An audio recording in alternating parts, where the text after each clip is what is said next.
Hi there, welcome to my review of the ZR350, a car that is a part of the new GT Online Tuners update.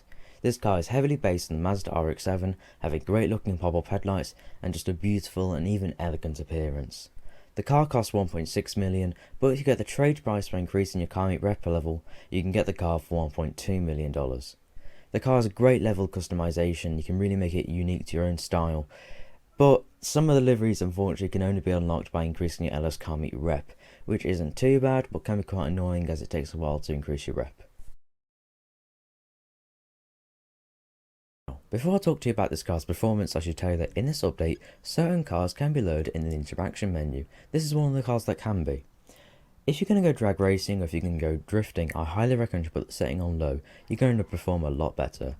But if you're going to go on the track, I highly recommend you put the setting on default, otherwise stuff like this will happen.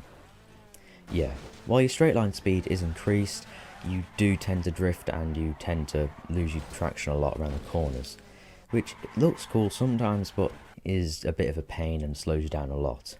So it's not a good setting for the track. So if you plan on going racing, I highly recommend you put the setting on default before you start racing, you'll be a lot better off. This car races in the sports and street classes, and in my experience racing on a test track, I find this car handles quite uniquely.